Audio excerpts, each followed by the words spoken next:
68세 남성 코막힘과 발열로 병원에 찾아왔습니다. 근데 의사는 남성을 곧바로 입원을 시켰고 남성은 4일 만에 끔찍하게 사망하였습니다. 이 남성에게 어떤 일이 있었던 걸까요? 안녕하세요. 일반인이 꼭 알아야 할 건강 정보를 다루는 프라임입니다. 코막힘이나 핏물이 섞인 콧물, 얼굴이나 눈 주위에 부종이 생기거나 통증이 있을 때 치사율이 정말 높은 이 병을 의심해야 한다고 합니다. 과연 무엇일까요?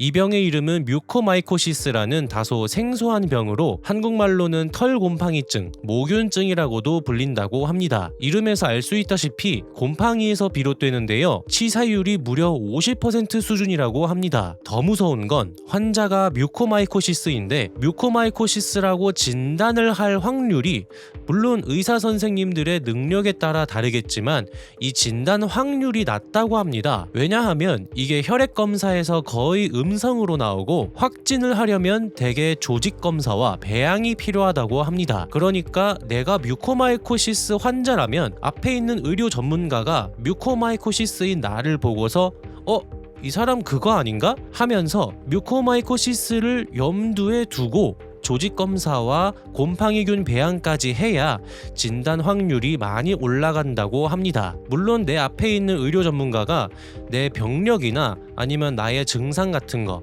소견 같은 거를 보고 종합적으로 뮤코마이코시스를 추론할 수도 있습니다. 그리고 사람이 곰팡이균에 감염되는 게 흔하지는 않은 것도 한몫한다고 해요. 이 질환의 핵심은 곰팡이가 혈관을 침범해서 혈전이 생기게 합니다. 그럼 혈관이 막히겠죠? 그로 인해 조직 허혈, 경색이 일어나 괴사를 빠르게 만든다고 합니다. 한마디로 사람이 곰팡이에 감염되어 장기나 조직이 썩어서 사망하는 건데요. 이 괴사된 부분을 보시면 시커멓게 되어 있는 것을 볼 수 있는데 정말 무섭습니다. 근데 곰팡이가 어떻게 우리 몸에 들어오고 무슨 곰팡이가 들어오는 걸까요? 대부분 사람이 면역이 약해진 상태에서 생긴다고 하는데 특히 대표적인 고위험군은 조절되지 않는 당뇨, 특히 케톤산증 DKA가 곰팡이의 침투나 증식을 돕는 것으로 설명된다고 합니다. 그리고 혈액암과 같은 항암 치료, 장기나 조혈모 세포 이식, 면역 억제제나 스테로이드의 사용,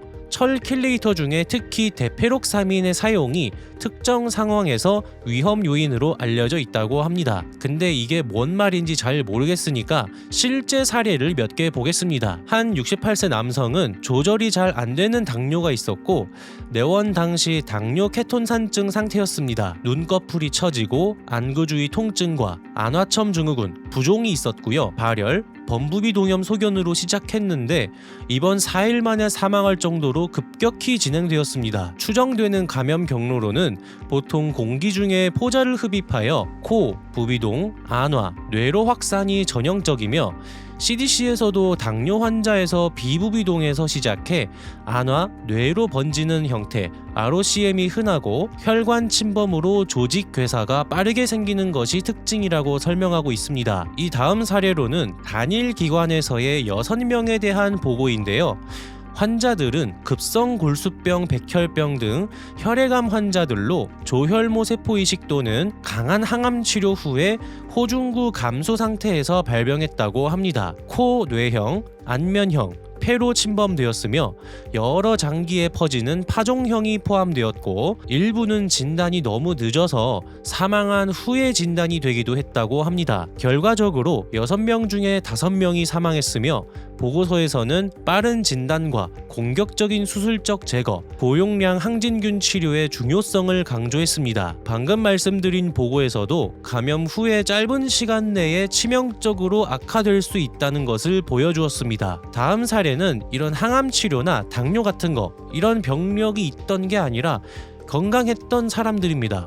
2011년 미국 조플린 토네이도에서의 생존자에서 집단 발생했는데요. 환자군은 토네이도 외상 후 상처 치료 과정에서 발병한 확진 13명 중에 면역 저하자는 없었습니다. 추정되는 감염 경로로는 상처의 토양이나 파편 같은 곳에서 포자가 직접 들어가는 외상 감염이 핵심이었으며 실제로 일부 상처에서 나무 파편 같은 이물 제거가 기록되어 있습니다. 13명 전원이 수술적 절제를 받았고 10명이 ICU 입원, 5명이 사망했다고 합니다. 이 사례를 통해 알 수 있는 것은 보통 뮤코마이코시스가 면역 저하자만 걸리는 병으로 알려져 있지만 대형 외상이나 오염된 상처에서 비교적 건강했던 사람들도 치명적인 괴사성 연조직 감염으로 진행될 수 있다는 것입니다. 미국에서 출생 체중 1.4kg의 미숙아가 있었는데 처음에는 괴사성 장염으로 보여서 수술했지만 장 전반에 허혈, 혈관 폐색 소견이 동반되었고 병리에서 혈관 침범성 뮤코마이코시스가 확인된 뒤 곧 사망했다고 합니다. 추정되는 요인으로는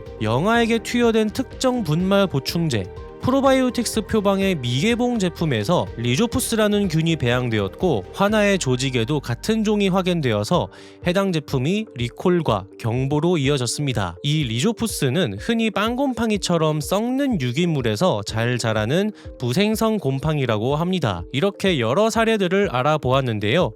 보통은 생소할 만한 이 뮤코마이코시스라는 병을 이게 뭔지 이론적으로만 말씀드리는 것보다 실제 환자들의 사례를 보면서 이게 어떻게 감염될 수 있고 어떤 치명적인 경과가 있는지 아실 수 있으셨을 거라고 생각합니다. 그렇다면 우리는 이 곰팡이균을 조심해야 한다는 건데요. 뮤코마이코시스를 일으키는 균들은 어떤 균들이 있을지 보시겠습니다. 자, 이렇게 많은데요. 이 균들은 모두 뮤코랄레스목 계열의 균이라고 합니다. 뮤코르미세테스 계열의 털 곰팡이에 의해 발생하는 심각한 진균 감염이라는 정보가 많은데 뮤코랄레스 목에 속하는 뮤코르미세테스 균에 의해 발생하는 거라고 합니다. 그러니 같은 계통에 있는 균들인 거예요. 리조푸스의 경우는 음식 뷔페에서 흔히 언급되는 균이고 뮤코르, 리조뮤코르, 리히트하이미아, 커닝가멜라, 아포피소마이세스, 삭세네아, 신세팔라스트룸,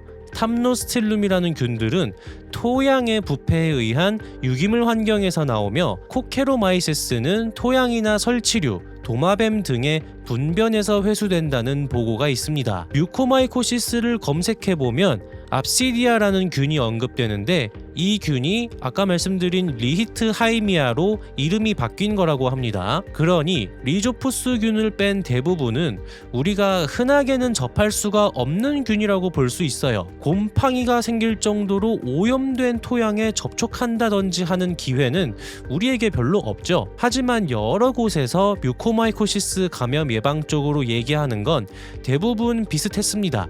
떨어지는 낙엽도 조심해라. 약간 이런 느낌인데 항암 치료를 하셨거나 그 밖의 요인으로 면역력이 약해진 상황이라면 습기가 많은 주거 공간에서 나올 수 있는 곰팡이나 음식물의 부패로 생기는 곰팡이도 조심하시는 것이 좋다고 합니다. 그리고 면역이 억제되는 약물을 드시는 분들도 비슷한 맥락일 것 같습니다. 지금 또 보시는 자료는 모델링 연구인데요.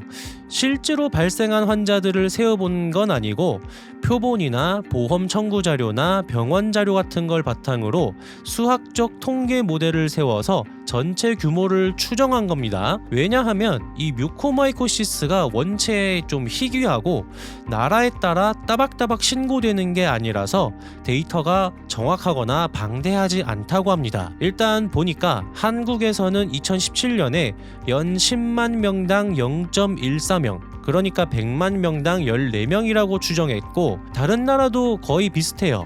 사실상 거의 걸리지 않는다는 비율이죠. 근데 인도는 달라요. 인도는 100만 명이 아니라 10만 명당 14명으로 다른 나라들에 비해 약 80배가량 높은 비율을 가지고 있는 것으로 나타났습니다. 자, 이렇게 봤을 때 뮤코마이코시스 우리가 걸릴까요? 사실 안 걸린다고 봐도 무방하긴 하지만 여러분, 우리가 보험을 왜 이것저것 들겠습니까? 혹시 내가 하는 그런 미래의 불확실성 때문에 보험 드는 거 아니겠습니까? 그죠? 뭐 대부분 사람들이야, 우리들도 솔직히 곰팡이 같은 거 주위에 있으면 뭐 재채기 하는 것 같은 알러지 반응이 있거나 하고 끝나겠죠. 하지만 특정 요건이 들어맞는다면 진짜 큰일 날 수도 있다. 오늘은 희귀병 뮤코마이코시스에 대해 알아보았습니다. 영상 재미있으셨다면 구독과 좋아요 부탁드리고요. 저는 또 다음 영상에서 찾아뵙도록 하겠습니다. 감사합니다.